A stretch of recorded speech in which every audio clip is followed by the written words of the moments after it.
나 여호와가 이같이 말하노라.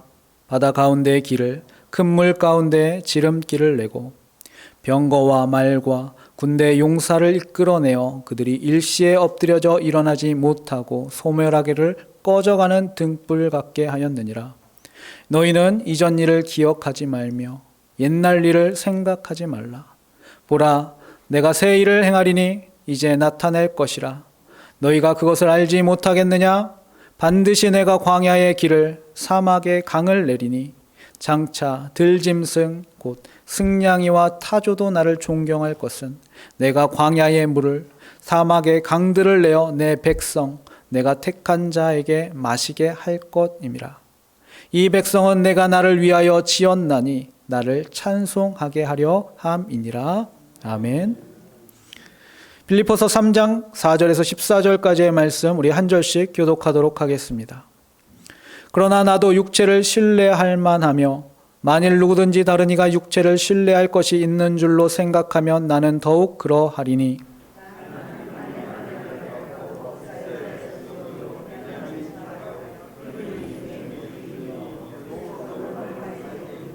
열심으로는 교회를 박해하고 율법의 의로는 흠이 없는 자라.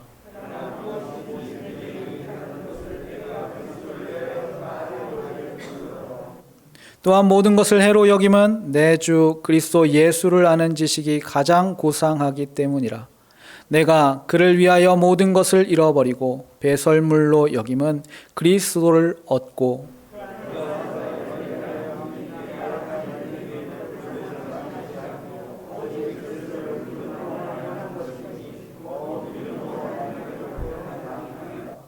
내가 그리스도와 그 부활의 권능과 그 고난의 참여함을 알고자 하여 그의 죽으심을 본받아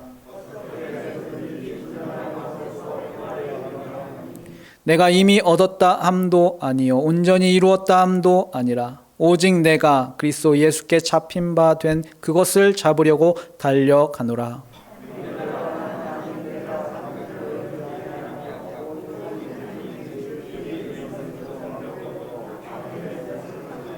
함께 봉독하겠습니다. 표대를 향하여 그리스도 예수 안에서 하나님이 위에서 부르신 부름의 상을 위하여 달려가노라. 아멘. 오늘 말씀은 이사야 43장의 말씀과 빌립보서 3장의 말씀입니다. 우리 말씀을 들어가면서 우리 성도님들께 한 가지 여쭙고 싶은 게 있습니다. 우리 성도님들 요즘에 어떤 기도를 하고 계신가요? 기도는 하고 계시리라 제가 믿습니다. 근데 어떤 기도를 하고 계신가요? 우리 성도님들이 제일 먼저 하는 기도, 첫 번째 하는 기도의 제목은 무엇입니까? 우리는 종종 철학적이고 조금 생각이 많아질 때가 있습니다. 우리 이 땅을 왜 살아가야 되며 또 이 땅에서 있는 여러 가지 고민과 걱정들로 우리를 근심에 짓눌려 살아갈 때도 있습니다. 또 그래서 어떨 때는 이 땅에서 살아가는 것에 회의를 느끼게 되기도 하고 내가 무엇을 위해서 이렇게 힘들게 살아야 되나 하면서 원망이 들 때도 있지요. 우리 성도님들 이런 마음이 들 때 어떤 행동을 취하십니까? 우리 그때 우리가 취해야 될 행동은 바로 우리 주님께 나와서 우리가 어떤 존재인지 알아야 되는 줄 믿습니다. 우리 하나님께서는 천지를 창조하셨습니다. 그분보다 더 크신 분이 없으시고요. 이 땅에 어떤 권세도 그의 권력을 탐할 수 없습니다. 이 땅에서 유일하시고 온전하신 분은 오직 하나님밖에 없습니다. 근데 그 하나님께서 사랑하는 자가 바로 우리입니다. 우리가 바로 그 하나님의 사랑받는 자녀입니다. 우리가 이 진리 앞에 나가야 합니다. 우리의 마음이 힘들 때 어려울 때 이 진리 앞에 서야 되는 것입니다. 이사야서 43장 1절에 보면 이렇게 말씀합니다. 야곱아 너를 창조하신 여호와께서 지금 말씀하시니라. 이스라엘아 너를 지으신 이가 말씀하시느니라. 너는 두려워하지 말라. 내가 너를 구속하였고 내가 너를 지명하여 불렀나니 너는 내 것이라. 하나님께서 우리를 보고 너는 내 것이라 말씀하시고 또한 하나님께서 이 사람들 또한 이스라엘 백성을 부를 때 야곱아 이스라엘아 하면서 그들을 부르십니다. 여러분 야곱에 대해서 다 알고 계시죠? 제가 한 교회학교 선생님이 한번 교회 나온 지 얼마 안 되는 학생에게 물어봤답니다. 너 야곱이 뭔지 아니? 그렇게 야곱을 아니? 그렇게 물어봤답니다. 그랬더니 이 학생이 대답했다는데 어떻게 대답했냐면 야채 곱창이요? 여러분, 야곱이 야채 곱창은 아니지요. 우리는 야곱이라는 인물에 대해서 아마 다 알고 계실 것이라 생각합니다. 이 야곱에게 가장 우리가 잘 알고 있는 말씀은 바로 그가 하나님과 겨루어 이겼다는 사실이죠. 야복 강가에서 그는 하나님과 씨름하였고 그 자리에서 하나님을 이기고 이스라엘이란 이름을 받습니다. 근데 생각해 보면 피조물인 사람이 어떻게 창조자인 하나님을 이길 수 있을까요? 사실 이것은 하나님의 저주심입니다. 자식을 이기는 부모는 없다. 여러분 많이 들어보셨죠? 저는 이 말 뜻을 조금 다루어서 이렇게 얘기할 수도 있다고 생각합니다. 사랑하면 진다. 부모는 자녀를 사랑하기 때문에 질 수밖에 없는 것이지요. 너무 사랑하니까 계속해서 질 수밖에 없는 것입니다. 하나님은 이런 지는 사랑을 계속하시는 분이십니다. 바로 그가 사랑하는 자녀들에게 말입니다. 하나님은 이스라엘을 사랑하십니다. 근데 이 이스라엘의 태도는 어떠한가요? 우리가 이스라엘에 대해서 잘 알지 못하지만 그래도 성경을 통해서 우리가 아는 것은 이스라엘 백성들은 하나님의 말씀에 순종하지 않고 그들은 하나님을 떠나고 그리고 심지어는 하나님을 섬기는 그 성전에서 우상신을 데려다가 그곳에서 우상신을 위해서 예배하였던 백성들이었습니다. 그런데도 하나님은 그들을 사랑하셔서 그들에게 구원의 은혜를 베풀어 주시는 것이죠. 그 하나님의 사랑은 단순히 이스라엘 백성에 대한 사랑만은 아닙니다. 이스라엘 백성 가운데 거기 있는 한 사람 한 사람을 향한 사랑이십니다. 하나님께서 우리 동일하게 우리 한남동교회 모든 성도님들을 사랑하는 줄 믿습니다. 그리고 그냥 공동체 단체를 사랑하시는 것이 아니라 바로 한 사람 한 사람 나를 사랑하십니다. 그래서 오늘 43장 1절을 보면 분명하게 이야기하고 있습니다. 내가 너를 지명하여 불렀나니 너는 내 것이라고. 하나님은 그 한 사람 한 사람을 지명하여 부르실 만큼 그 사람에 대해 알고 계시고 그 사람을 사랑하고 계십니다. 4절에는 또한 이렇게 말씀합니다. 내가 내 눈에 보배롭고 존귀하며 내가 너를 사랑하였은즉 이렇게 말씀합니다. 다른 누구보다도 하나님은 바로 우리들을 사랑한다고 이스라엘 백성들을 사랑한 것처럼 우리를 사랑하십니다. 우리는 하나님의 사랑을 받은 자들 그리고 그 사랑으로 살아가는 자들입니다.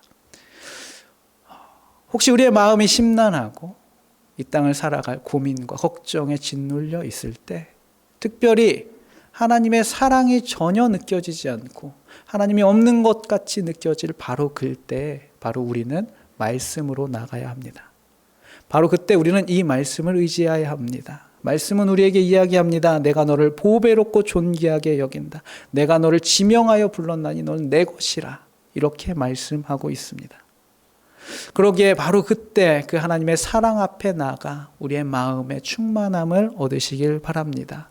그 하나님의 사랑이 얼마나 큰지 다시 경험하여서 우리의 삶에 무너졌던 모습들, 그런 상한 감정들이 회복되어지시기를 소망합니다. 그 진리를 받아들이십시오. 그 진리를 기억하십시오. 그 말씀을 믿으시고요. 그 말씀을 되뇌이십시오. 그리고 그 말씀을 우리 마음 가운데 새기십시오. 우리의 삶이 무너져 있을 때, 아니 매일매일의 삶 속에서 내가 하나님의 귀한 자녀임을 잊지 않고 살아가십시오. 그렇다면 우리의 삶은 분명히 달라질 수 있습니다. 하나님은 그렇게 우리를 사랑하십니다. 근데 하나님은 그 사랑으로 우리를 가만 내버려 두지 못하십니다. 하나님은 우리를 계속해서 구원하십니다. 하나님은 그 자녀가 죽음의 골짜기 가운데 박혀 있는 것을 볼 수 없습니다. 그를 구덩텅이에서 끌어내셔야 하는 분이십니다. 우리가 잘 알고 있는 하나님께서 이스라엘 백성들을 구원하신 사건이 있습니다. 오늘 본문을 읽어보면 우리 다 아실 것 같은데요.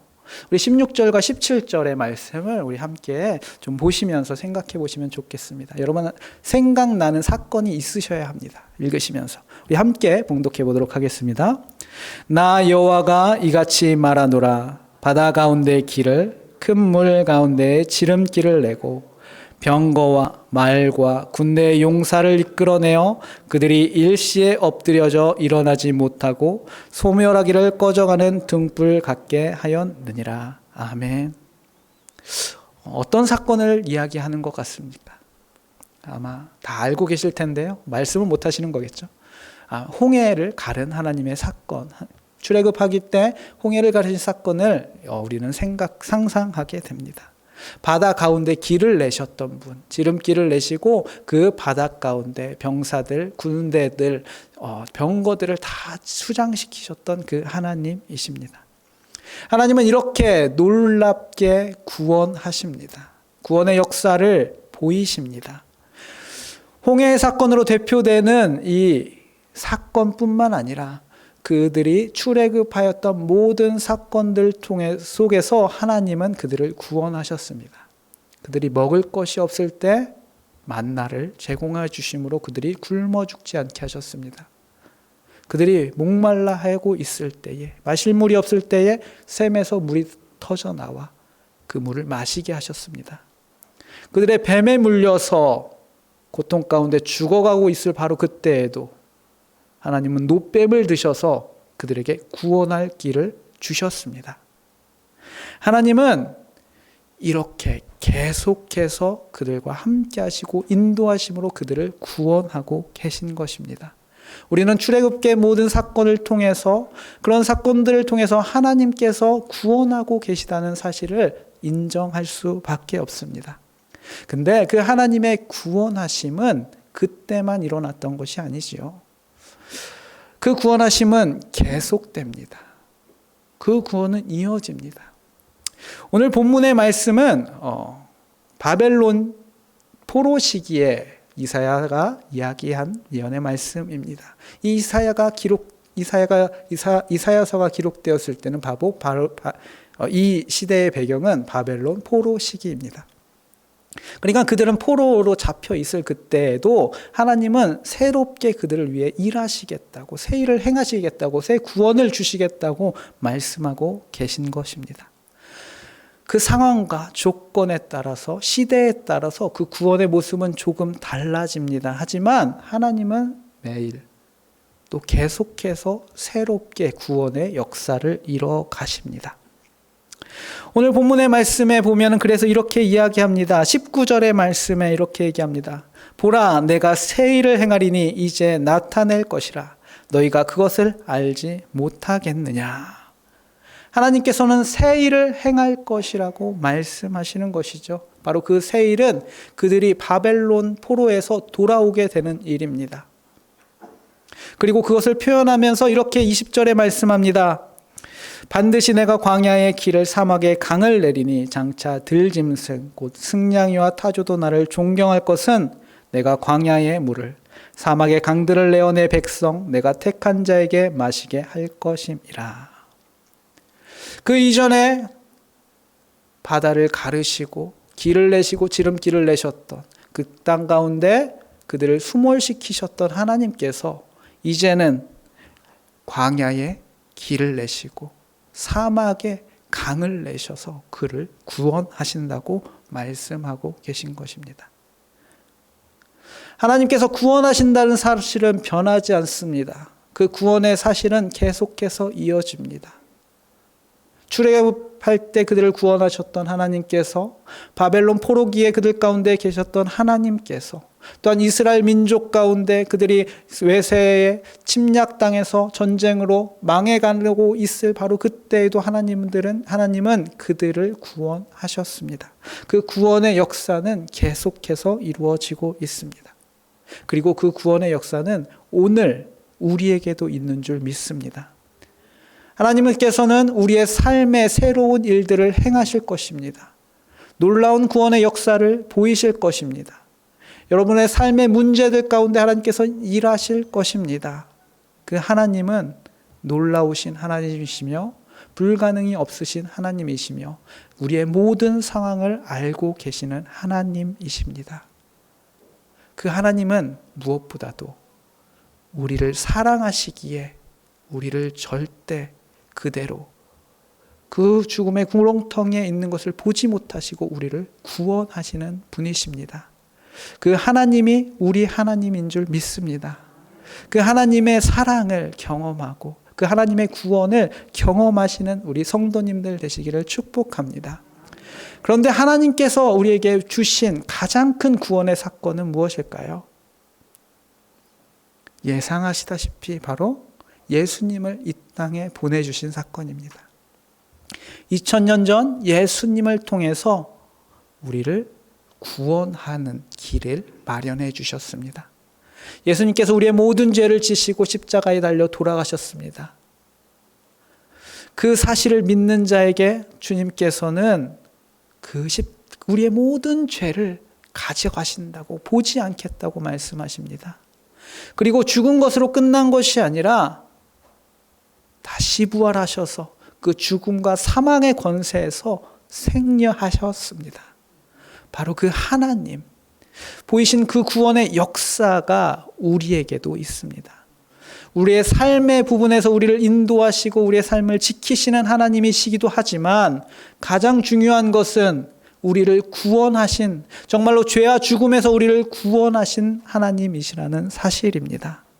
바로 우리가 바로 그 구원의 길에 서 있는 사람들입니다. 우리는 바로 그 구원의 길에 들어선 사람들입니다. 우리 성도님들, 그렇다면 우리가 하나님 앞에 어떻게, 그 구원의 길에 들어서 있는 사람으로서 어떻게 살아가야 할까요? 우리 성도님들, 프로포즈나 우리 사랑하는 남편분이나 아내분께서 나를 위해서 노래를 불러주거나 내가 불러보신 경험이 있으십니까? 아무도 없으신 것 같은데 아마 있지 않을까요? 네. 아마 그 노래가, 사랑의 노래가 조금 음정이 틀리고 박자가 틀리고 목소리가 이러할지라도 아마 감미롭게 들릴 것입니다. 왜냐하면 그 노래 가운데는 사랑이 담겨 있기 때문이죠. 우리 성도님들께서 또한 요리하실 때 그냥 막 요리하는 것이 아니라 그 마음, 그 요리 가운데 사랑을 담아서 요리하면 그것을 먹는 사람은 그가 얼마나 나를 사랑하는 마음으로 이 요리를 만들었는지 생각한다면 그 요리에 감동하고 감격하여서 먹을 수밖에 없습니다. 우리는 그렇게 하나님의 놀라운 사랑을 받은 사람들입니다. 우리가 하나님 앞에 보여야 할 태도는 하나님을 감사하고 그리고 하나님을 찬양하는 것밖에 없습니다. 우리는 그런 사랑을 입은 사람이기에 그 사랑의 모습에 반응하여야 하는 것이지요. 우리는 그 하나님의 마음을 알고 그 하나님의 십자가의 사건을 알게 되었다면 우리의 마음에는 하나님을 찬양하는 마음과 하나님께 감사하는 마음과 무엇보다 그 은혜를 주신 그 놀라우심에 늘 감탄할 수밖에 없습니다. 바로 우리가 그런 존재가 되어야 하는 것입니다. 오늘 말씀에 우리 빌립보서도 함께 봉독했는데요. 빌립보서의 말씀에 보면은 우리가 하나님께 어떤 고백을 해야 될지에 대해서 바울이 먼저 고백하고 있습니다. 우리 7절의 말씀에 보면 이렇게 말씀하시는데요. 바울이 이렇게 고백합니다. 그러나 무엇이든지 내게 유익하던 것을 내가 그리스도를 위하여 다 해로 여길 뿐더러. 또한 8절에 이렇게 말씀합니다. 또한 모든 것을 해로 여김은 내 주 그리스도 예수를 아는 지식이 가장 고상하기 때문이라. 내가 그를 위하여 모든 것을 잃어버리고 배설물로 여김은 그리스도를 얻고. 바울은 빌립보서에서 이렇게 고백합니다. 내가 모든 것을 보다도 바로 예수 그리스도를 더 중요하게 여긴다고.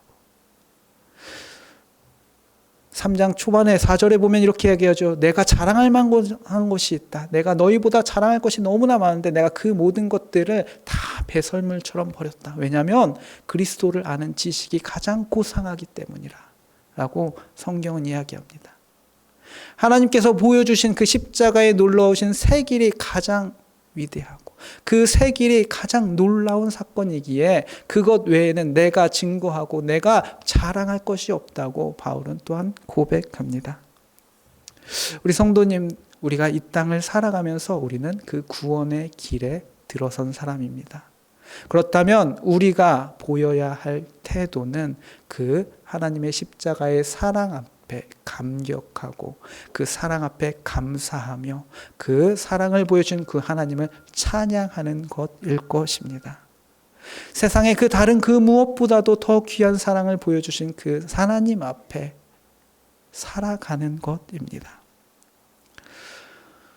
오늘 말씀에 우리는 하나님의 사랑이 얼마나 우리에게 있는 줄 다시 한번 알으셨기를 바랍니다. 그리고 그 하나님의 사랑으로 말미암은 그 구원의 역사가 우리 삶에 있음에 감사하며 살아가시길 축복합니다. 제가 처음에 우리 성도님들께 물어봤던 것이 있습니다. 요즘에 어떤 기도를 하시냐는 것이었습니다. 어떤 기도의 제목이 쓰시냐는 것이었습니다. 여러 기도 제목들이 우리에게 다 있을 것입니다. 재정의 문제도 있고요. 집의 문제도 있고요. 또 가정의 문제도 있고요. 또 자녀의 문제가 있을 수도 있고요. 여러 가지 문제들이 있고 그 문제들이 정말로 우리 앞에 우리를 짓누르고 또한 힘들게 할 수도 있습니다. 그런데 우리 이 사순절기 또 십자가의 사랑을 기억하는 이 시간에 우리는 먼저 하나님의 놀라우신 가장 놀라운 새 구원의 역사를 받은 사람임을 잊지 마시기를 축복합니다. 하나님께서는 이미 가장 좋은 것을 우리에게 주셨습니다. 그것은 바로 우리의 구원입니다. 이 구원은 다른 것과 질적으로 다릅니다. 우리를 인도하시는 것과 질적으로 다릅니다. 우리를 새 사람이 되게 하시고 새 생명을 가지고 살아가게 하시고 하나님의 새로운 나라를 살게 하시는 역사입니다. 능력입니다. 이 구원을 받은 사람으로서 이 땅을 하나님 앞에 온전히 살아가시는 우리 성도님들 되시기를 축복합니다. 우리 함께 기도하도록 하겠습니다. 하나님 아버지, 우리를 창조해 주신 것도 너무 감사한데 죄와 허물로 죽었던 우리를 구속하여 주시고 불러주셔서 하나님의 소유로 삼아 주심에 감사합니다. 내가 그 하나님의 사랑을 받는 자녀이기에 그 하나님의 사랑 앞에 감격하며 살아가게 하여 주시옵소서. 특별히 우리에게 보여주시는 새 길, 그 구원의 역사, 십자가의 사건을 우리가 다시 회복하게 하여 주시고 그 구원의 감격으로 말미암아 주님을 만족시킬 만한 기쁜 찬양을 하며 이 땅을 살아갈 수 있는 저희들 되게 하여 주시옵소서. 이 모든 것 예수님의 이름으로 기도하였습니다. 아멘.